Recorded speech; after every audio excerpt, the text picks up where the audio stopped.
Following Fabrizio Romano's "Here we go," the situation surrounding Marc-André Ter Stegen has now moved beyond speculation. This deal is considered complete, pending final formalities. But to understand how we got here and why this move still raises questions, you have to look at the last 12 months in full. Over the past year, Ter Stegen has suffered his third major injury, a critical factor given his age. At 33, repeated long-term injuries significantly alter how a club plans, especially in the goalkeeper position where reliability and availability are paramount. During his absence, he fell behind Tech in the pecking order, and that happened before the arrival of Joan García. That's important. This was not a sudden demotion caused by a single signing. The shift had already begun. Flick publicly confirmed that Joan García will be his number one goalkeeper.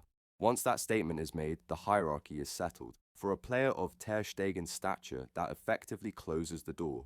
From Ter Stegen's perspective, the timing is crucial. With the World Cup approaching, he needs regular first-team football to have any chance of starting for the Germany national football team. Remaining on the bench at Barcelona was no longer a viable option. Financially, however, this was never straightforward. Ter Stegen earns approximately €320,000 per week, more than double Joan Garcia's salary. At 33, he was never going to willingly accept a major pay cut. And that's where this deal becomes uncomfortable for Barcelona. The move to Girona does not significantly improve Barca's finances. Reports indicate Barcelona will still cover around 90% of his wages, meaning the club saves very little while losing a senior, experienced player.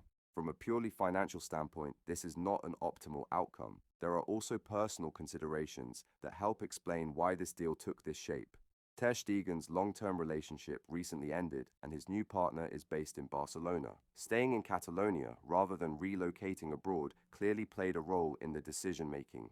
Beyond contracts and minutes, there has long been background noise around Ter Stegen's standing within the squad. Previous comments from Leo Messi hinted at leadership tension, and more recently, attention was drawn to the reaction of teammates during Ter Stegen's speech at the Joan García Trophy pre-season match. None of this confirms disruption, but it has contributed to an ongoing narrative around his role in the dressing room. Now, with the deal effectively done, the picture is clearer. Barcelona have moved decisively into a new era in goal under Flick, with Joan García as the undisputed number one. Ter Stegen gets the first-team football he needs ahead of the World Cup, without uprooting his personal life or sacrificing his salary.